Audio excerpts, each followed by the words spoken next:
Muy bien. Por favor, confirmar que se escucha nuevamente. Sí, doctor, todo bien. Muy amable, gracias. El día de hoy, esta tarde, vamos a conversar sobre un síndrome que es muy importante, sobre todo en el área hospitalaria. Sin embargo, repercute mucho en la medicina que vamos a ejercer en algún momento a nivel comunitario, ¿no? Porque tiene que ver con el sentido de la prevención. ¿No? Ahí estamos. Estamos hablando del síndrome de insuficiencia renal crónica. ¿No? Quien les habla es el doctor Miguel Guevara, soy médico internista de la sede del Hospital Regagliati. Vamos a comenzar mencionando lo siguiente, ¿no? ¿Por qué es importante tratar este tema que van a también manejarlo en el área clínica el otro año? Porque es un gran problema de salud pública, ¿no? Porque tiene un impacto significativo en el paciente como individuo, en la familia, y en la sociedad y en los servicios de salud. Miren, más o menos el 10% de personas en general con patologías crónicas que vamos a mencionar adelante son afectados por este problema y que lamentablemente muchas de ellas se detectan en etapas avanzadas, ¿no? Y esa es una situación que no es la mejor, porque vamos a ver más adelante y trae una serie de complicaciones. El riñón, cuando deja de funcionar, nos lleva a una alta morbilidad. Estamos hablando de hospitalizaciones, de descompensaciones, de una serie de problemas médicos, ¿no? Estamos hablando de un alto riesgo de falla renal aguda, adicionalmente, y las causas más frecuentes de ingreso a diálisis se convierten entonces en la nefropatía diabética y la hipertensión arterial, ¿no? Que son dos situaciones bastante complejas que llevan una serie de situaciones sobre el paciente y la familia. También recordar que per se la falla renal o el síndrome de insuficiencia renal crónica como tal ya en sí es un alto factor de riesgo cardiovascular, ¿no? Para que se hagan una idea, un paciente que sufre de enfermedad renal crónica, ¿no? Puede aumentar su riesgo de fallecimiento por muerte cardíaca entre 10 a 20 veces, ¿no? Y el otro lado también es que el costo en general de las, estamos hablando de los costos hospitalarios y costo social, así como las complicaciones cardiovasculares son altísimas, ¿no? Entonces, comenzamos esta reunión de la tarde preguntándonos qué cosa es o qué es el síndrome de insuficiencia renal crónica. ¿De qué estamos hablando? Entonces vamos a buscar una definición, ¿no? Como un síndrome clínico-humoral, clínico-humoral, resultante de qué? De la pérdida sostenida y progresiva de la función renal, ¿no? Este síndrome puede ir desde una etapa subclínica, en la cual no vamos a tener mayores síntomas, hasta una etapa verdaderamente florida, ¿no? Y totalmente sintomática, cuyo destino final va a ser la uremia, ¿no? Debido a la retención, sobre todo, de elementos nitrogenados. En la fase final, esta enfermedad más o menos va a ser fatal si es que el paciente no recibe adecuadamente un soporte de reemplazo renal, ¿no? Si no es atendido de manera adecuada, lamentablemente, pues el paciente llega al final de su vida, a menos que pueda realizarse tratamientos sustitutivos. Estamos hablando de la diálisis en su variedad de hemodiálisis o diálisis peritoneal o en el trasplante renal, ¿no? Que solo muy pocos pacientes tienen la posibilidad de recibirlos. Vamos a tratar de sacar esta. Ajá. Okay. Muy bien. Adicionalmente, ahí está. ¿Cómo podemos fijar el concepto de esta falla renal crónica progresiva y sostenida, ¿no? ¿A qué se debe fundamentalmente? Bien, para que una nefropatía dé lugar a este síndrome, tiene que haber dos características fundamentales. Sin la presencia de estas, no se va a dar este problema, ¿no? Primero, el daño renal debe ser bilateral y difuso, ¿no? El daño renal debe ser bilateral y difuso. Y la evolución debe ser lenta y progresiva, ¿no? Entonces, si la afectación que estamos asistiendo no es bilateral y difusa y no se desarrolla de manera lenta y progresiva, no podríamos estar hablando de una enfermedad renal crónica. Hay teorías distintas que han tratado de explicar estos cambios fisiopatológicos, ¿no?, que se presentan en la falla renal crónica. Está la famosa teoría de las nefronas intactas y algunos otros mecanismos. ¿Qué significa esto? Donde hay un inicio de daño renal en algún segmento o algún grupo de nefronas, recordad que tenemos 1 millón en cada riñón, ¿no?, un grupo de ellas se afectan. Y el efecto compensatorio de las nefronas intactas, ¿no?, tratar de trabajar en exceso para compensar a aquellas que tuvieron un primer daño, ¿no?, terminan haciendo un daño más difuso, ¿no? Eso es en resumen un poco lo que trata esta teoría de las nefronas intactas.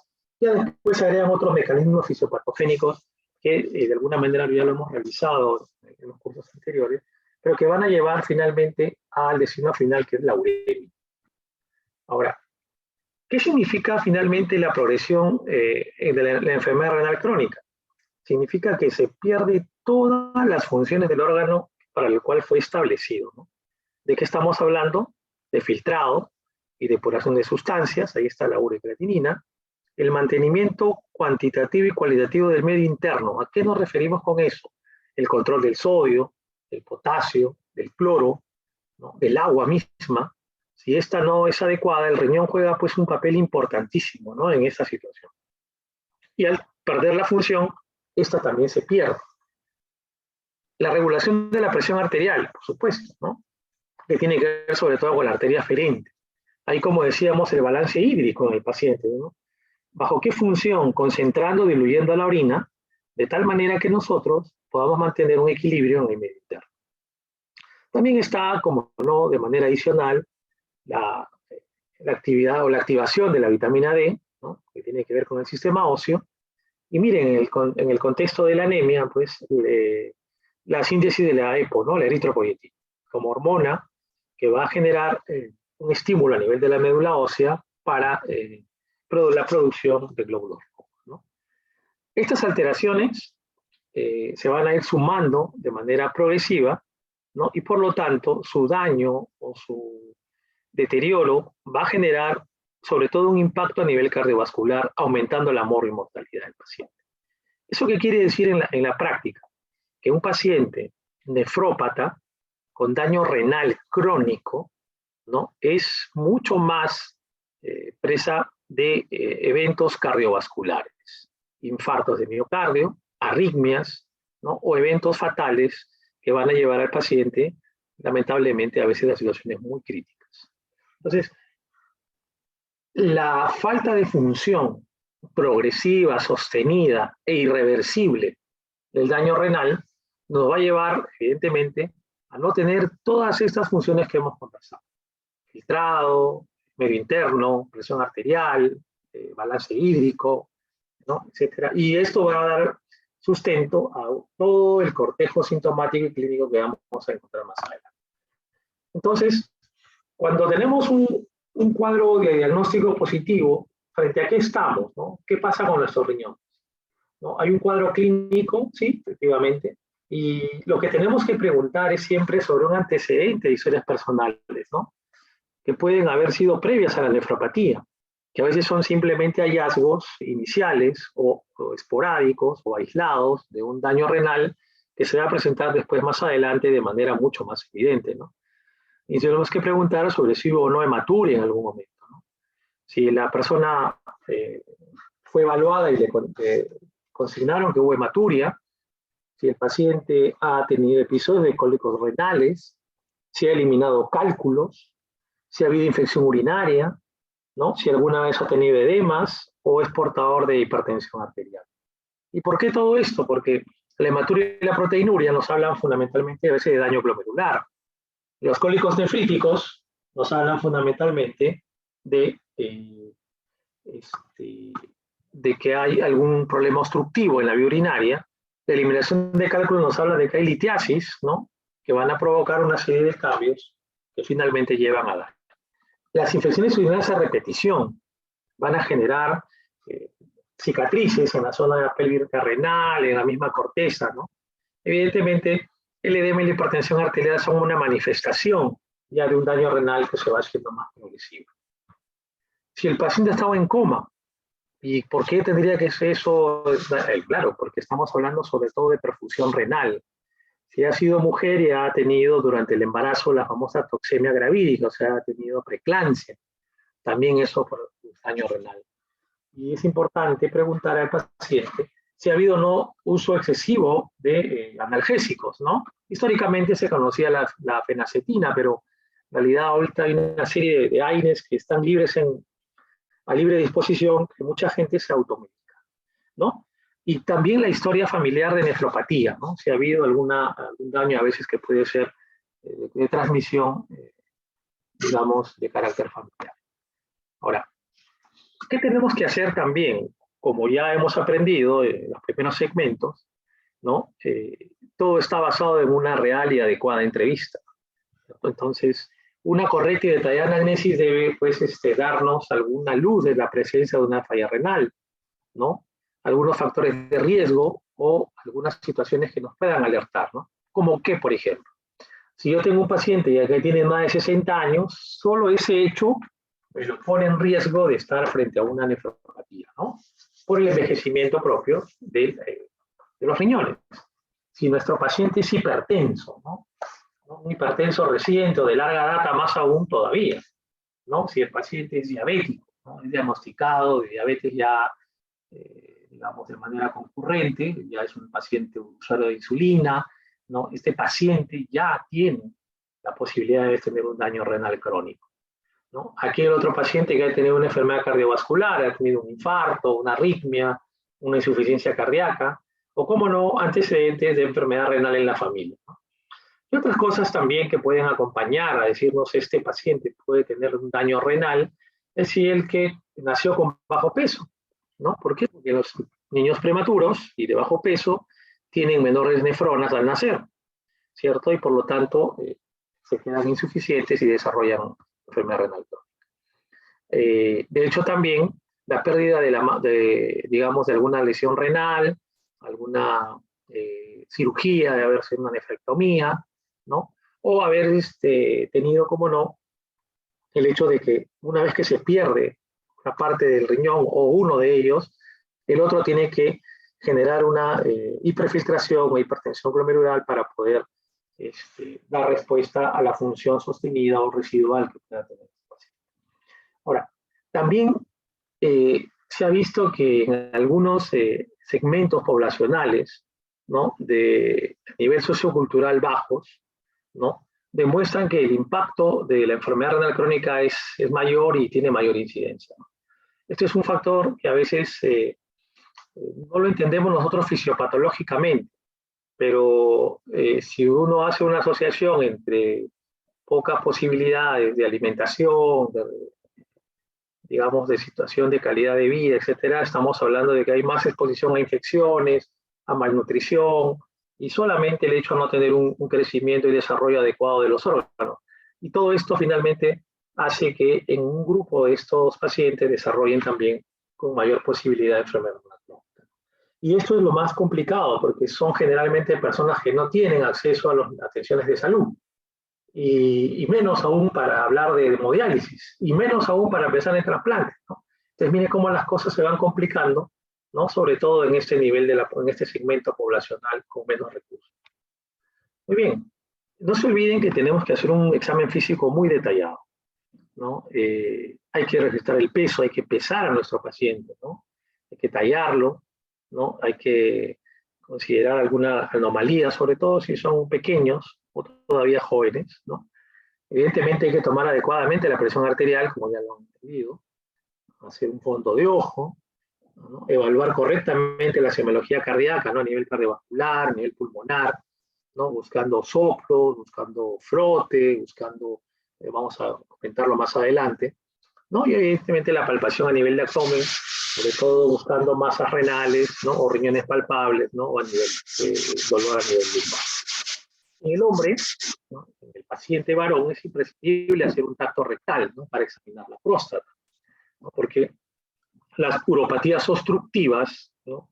A la cabeza estando la próstata, ¿no? La hiperplasia benigna de próstata, va a condicionar muchas veces enfermedad renal crónica, ¿no? De carácter silente, que después ya se hace mucho más patente clínicamente, ¿no? Obviamente vamos a buscar edemas, ¿no? Y tenemos que evaluar el estado de los puntos periféricos.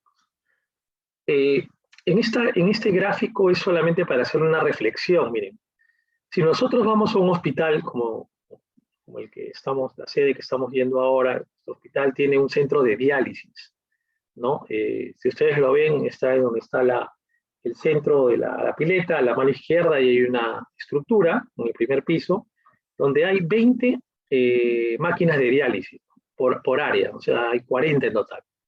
Y ahí, durante tanto la mañana, la tarde y la noche y la madrugada, hay pacientes que reciben este tratamiento de diálisis, ¿no? De hemodiálisis. Y algunos pacientes que también el hospital tiene a la cabeza, ¿no? Registro de trasplantes renales en el país, ¿no? Entonces, sin embargo, si nosotros hacemos una mirada y vemos si bien hay una buena cantidad de pacientes, ¿no? Estas solamente son como la punta de este iceberg, porque abajo hay cientos de pacientes, si no algunos miles, que tienen enfermedad renal crónica sin diagnosticar o sin tratamiento adecuado. Entonces es importante, por eso la reflexión al final de esta charla, tener algunos elementos puntuales para reconocer esa enfermedad y tratarla a tiempo o prevenirla en algunos casos. Entonces, ¿cómo reconocer la enfermedad renal crónica como cuadro sindrómico? Puede dividirse en dos fases, ¿no? La fase compensada, que va del 1 al 4, y la fase descompensada, donde cual ya la sintomatología es florida y es evidente que el paciente requiere tratamiento de soporte dialítico y o trasplantes, no caso contrario, podemos tener un evento mayor. En el estadio 1 o grado 1 también se le conoce, se pondrá únicamente de manifiesto de manera humoral, ¿no? O sea, nosotros medimos la famosa filtración glomerular, ¿no? Que se va a encontrar ligeramente por encima de 50 mililitros minuto. ¿No? Acuérdense que esto lo hacemos pidiendo una orina de 24 horas, ¿no? En un paciente que junta de la noche, de la mañana de hoy hasta el día siguiente, recolecta su orina, ¿no? Se le da un frasco limpio, se rotula y el paciente micciona todo el día en ese frasco, ¿correcto? Obviamente se le da pues, un tipo de embudo para que vaya. Al día siguiente lleva su muestra al hospital y en esa mañana, en ayunas, le toman la muestra de sangre. Entonces, se hace un cálculo entre la creatinina y la creatinuria, que lleva en la orina, y el volumen, ¿no? Que se ha estimado en el. Eso va a dar una cantidad, y eso es lo que estamos viendo en 50 mililitros minuto. Hay una fórmula, ¿no? Para ver la filtración, la tasa de filtración glomerular. Entonces, cuando la tasa cae por debajo de esto, ya estamos en un grado 1. Bajamos de 30 a 50 mililitros minuto en ese mismo examen, ya vamos a encontrar que el paciente en sangre tiene ligeros aumentos de creatinina y de la urea, ¿no? Y por lo tanto, ha caído la filtración glomerular. Ya veremos más adelante que la otra manera de hacerlo también es haciendo un cálculo, pero que esto tiene sus limitaciones, ¿no? Si pasamos al grado 3, ya el paciente no solamente tiene niveles elevados de urea-creatinina en sangre, sino a la vez ya, miren, va a presentar poliuria con nicturia, bien importante, ¿no? La nicturia. Puede encontrarse además, ¿no? En algunos pacientes, va a encontrarse además en algunos pacientes una pérdida renal importante y ya el paciente puede comenzar con hipertensión arterial, ¿no? La anemia ya se hace evidente, es llamativa, o sea, ya hay palidez en el paciente. Y la urea-creatinina se eleva más aún todavía. Si la enfermedad sigue avanzando sin ningún control, ¿no? Llegamos al estadio 4, donde todo lo anterior ya se hace mucho más evidente y están obviamente más alterados los niveles laboratoriales. La piel se vuelve terrosa, ¿no? Por eso le llamamos la famosa palidez terrosa del paciente renal, ¿no? Ya hay manifestaciones digestivas, ¿no? Hay náuseas, hay dispepsia, el paciente está hiporéxico, ya no ingiere adecuadamente. Como no hay edemas en miembros inferiores, también, como no, también hay famoso el aliento urémico, ¿no? Hay un aliento alcohólico, ¿no? La creatinina es un elemento importante de valoración a nivel laboratorial que nos habla un poco de la función renal. Generalmente está bastante ligado a la función, pero tenemos que tener en cuenta algunas situaciones. Leonel, ¿ya saliste? Por ejemplo, por favor, ¿alguien tiene su micro abierto? A algunos de los delegados, por favor.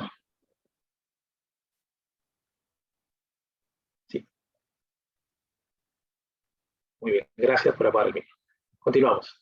Entonces, en los pacientes, por ejemplo, con masa muscular disminuida, ¿no?, que tienen, están desnutridos, la creatinina o la creatinemia, ¿no?, sale a partir de la creatinina, y esa sale del músculo. Entonces, por lo tanto, en algunos pacientes con desnutrición, ¿no?, o con masa muscular disminuida por postración o estancias hospitalarias prolongadas, el nivel de creatinina no refleja necesariamente la función renal solamente per se. Entonces, tenemos que hacer una depuración de creatinina en 24 horas para tener una mejor aproximación.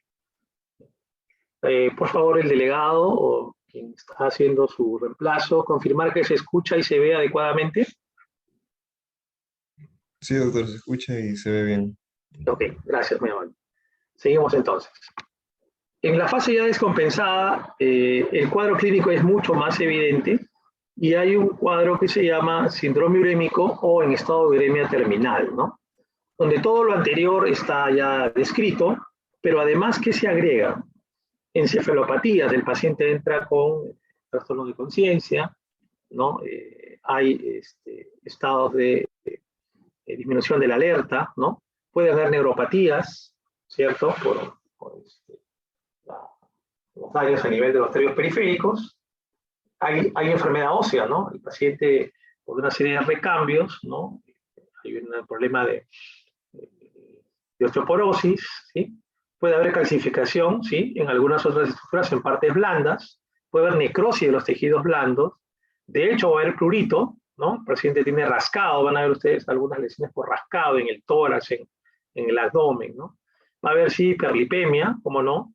Puede haber intolerancia a la glucosa, o sea, va a haber un cierto grado de hiperglicemia, de todas va a haber anemia, también hay tendencia a las hemorragias, hay trastornos inmunológicos, sí, el paciente tiende a tener mayor proclividad por algunas infecciones, y como no, hay una disfunción y a nivel cardiovascular con miocardiopatías que el paciente va a desarrollar debido a la uremia, al aumento de volumen, a la anuria, ¿no?, y a todo lo que estamos vamos amplificando.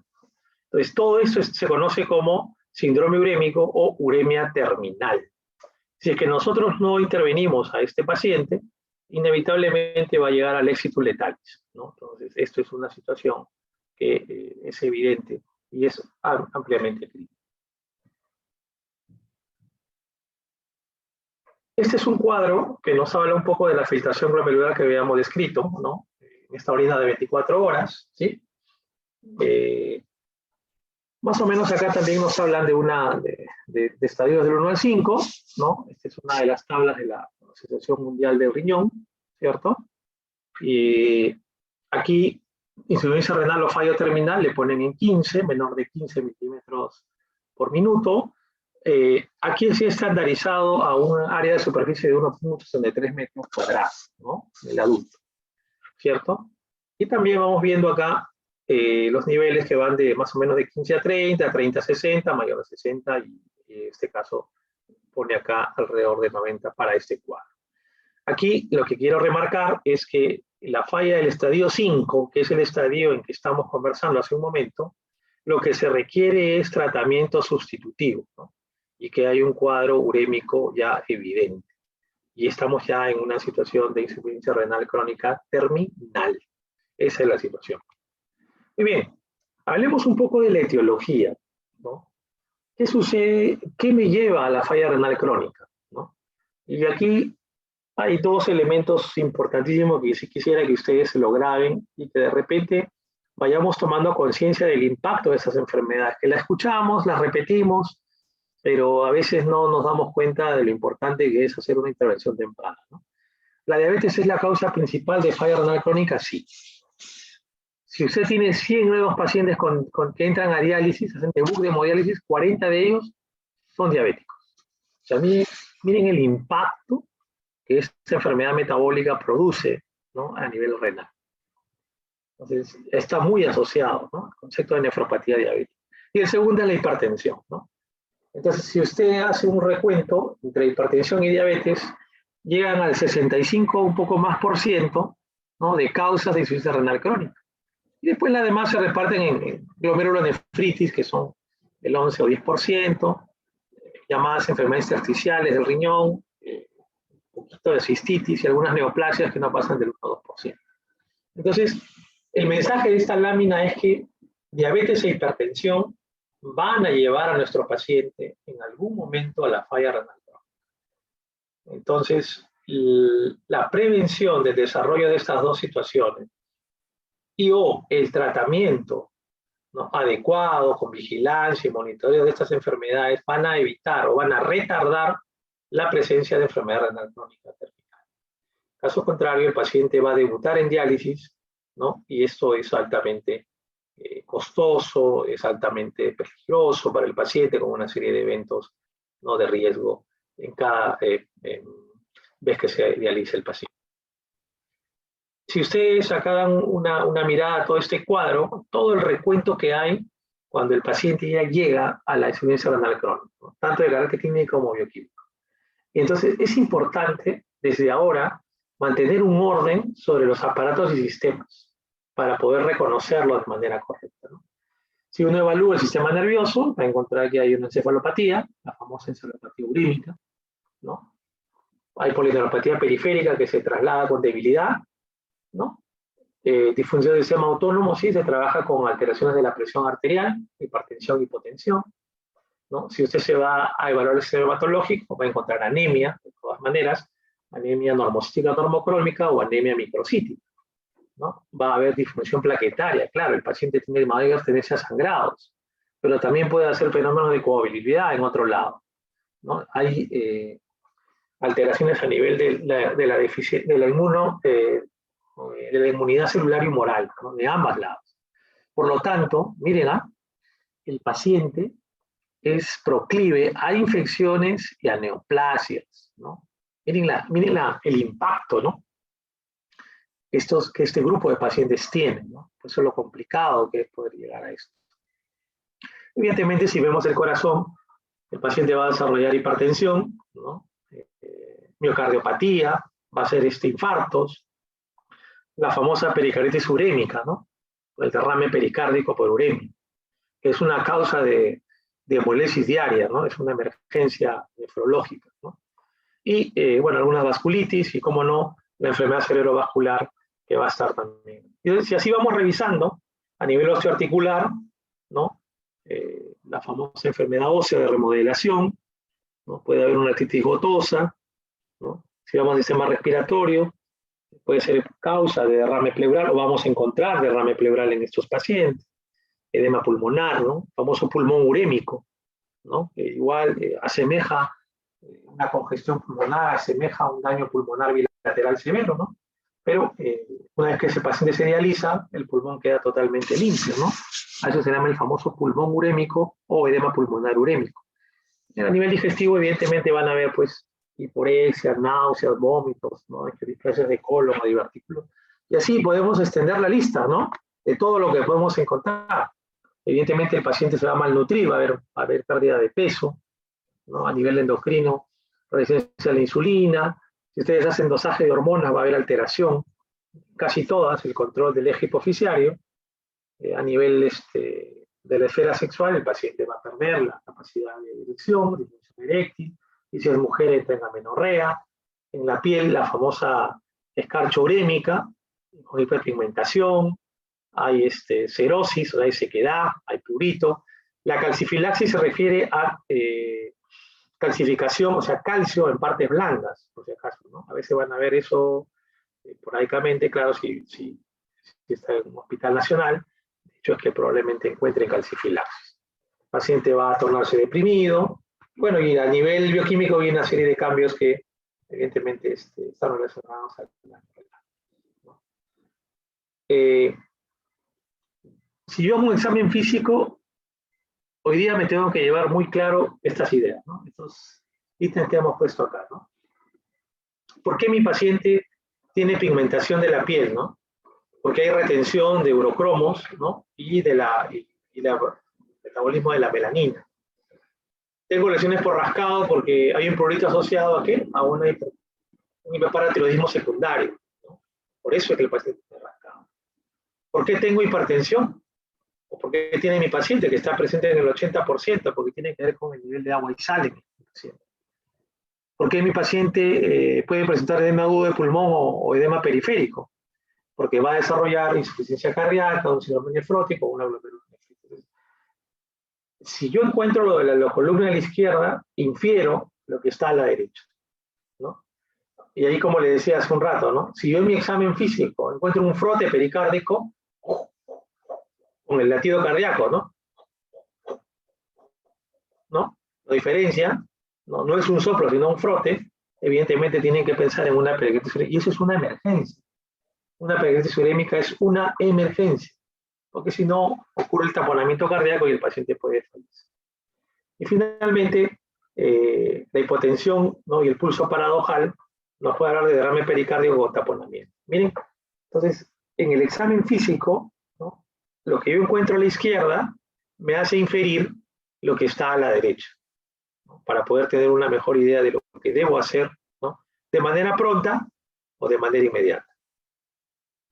Para terminar, algunas pacientes que han estado en el servicio. Esta es una paciente mujer, ¿no? Que desarrolló nefropatía diabética. Si ustedes ven, ¿no? La fase un poco redonda, botagada, ¿no? Con el edema todavía, palidez, y acá está su apósito, donde podemos encontrar, ¿no? Aún todavía el catéter venoso central, que es el que se utiliza cuando el paciente debuta en hemodiálisis, ¿no? Porque después se le va a elaborar ya una fístula arteriovenosa en el brazo, ¿no? Para que pueda hacerse una diálisis a través de esa fístula, ¿no? Este procedimiento generalmente se hace y se torna después de 2 semanas. Si la fístula ha sido correctamente instalada, se utiliza a partir de la segunda, de 2 semanas para adelante. Entre tanto, en la situación de debut, ¿no? Se coloca un catéter venoso central, que es un catéter de alto flujo. Es un catéter muy ancho y que se pone en una vena central, ¿no? Un procedimiento, obviamente a veces ahora acompañado con guía ecográfica, ¿no? Que es lo más seguro. Entonces, esta paciente, miren, ¿no? De las patologías más frecuentes de nefropatía diabética. Esta paciente es una señora mayor, como la ven ustedes, con una carita así medio semiluna, ¿no? Con facies un poquito cuchinoide. ¿Por qué? Porque esta paciente ha desarrollado una enfermedad renal crónica estadio 5, o sea, también igual, miren su apósito, su catéter, ¿no? Con inicio de hemodiálisis, pero esta paciente desarrolló una vasculitis ANCA positiva, una vasculitis, una enfermedad autoinmune, ¿no? Llamada también por la angitis microscópica. Y así como daña los pulmones y los senos paranasales, también puede dañar el riñón. En este caso fue, ¿no? ¿Por qué la vemos así? Rubicunda y con la carita redonda por el uso de corticoides que se le ha dado para controlar la vasculitis, ¿no? Entonces, otra paciente con desarrollo de la enfermedad renal crónica estadio 5. Y ¿qué sigue? Este paciente, ¿no? Miren, lo que podemos ver aquí es un paciente, un profesor, ¿no? Que desarrolló una insuficiencia renal crónica, ¿no? Fue trasplantado, ¿no? Estuvo varios años con el trasplante, lamentablemente hizo rechazo, ¿no? Después de un tiempo, de unos años, y desarrolló nefropatía hipertensiva post-trasplante, ¿no? Y finalmente también hiperparatiroidismo secundario, ¿no? Él otra vez entró a hemodiálisis, y este paciente había desarrollado calcifilaxis, ¿no? En ambos brazos, me acuerdo, y había habido una obstrucción, una disminución del calibre arterial en ambos brazos, tanto que la presión arterial ahí era menor, ¿no? Y en las piernas era normal, ¿no?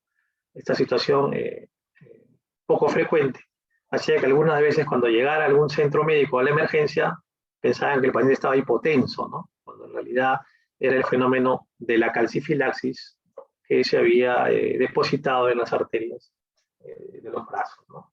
Este paciente ya recibía diálisis, pero por fístula, por eso que no ven ningún catéter acá, ¿no? La fístula la tenía en el brazo.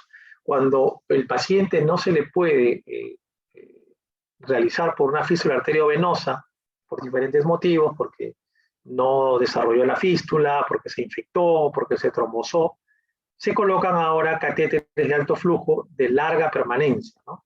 Permancap, que pueden durar 1 año, a veces 2 años, ¿no? Y a través de ese catéter, el paciente se dializa en su programa de 3 veces por semana. Este segmento y este tema en particular, ¿no? Vuelvo a reiterar, debe llamarnos a la reflexión en poder prevenir las 2 enfermedades que nos van a dar la mayor incidencia de enfermedad renal crónica, que son la diabetes y la hipertensión. Y eso comienza con el vigilancia y control diagnóstico temprano en algunos casos, pero sobre todo con recordando siempre el estilo de vida, ¿no? La movilidad, la actividad, la buena alimentación, ¿no? Que nos va a permitir tener personas más saludables y no llegar a extremos de una nefropatía que finalmente nos va a llevar a una situación clínica con mucha morbilidad. Muy bien. Eso sería todo. Gracias. No sé si hay alguna pregunta en la sala.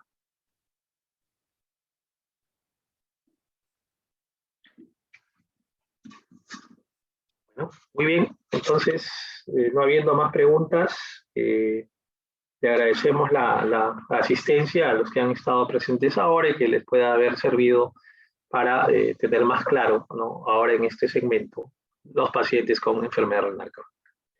A todos muy buenas tardes y nuevamente gracias por su atención. Hasta la próxima. Hasta luego, doctor. Gracias, doctor. Hasta Hasta luego, luego. doctor, cuídese.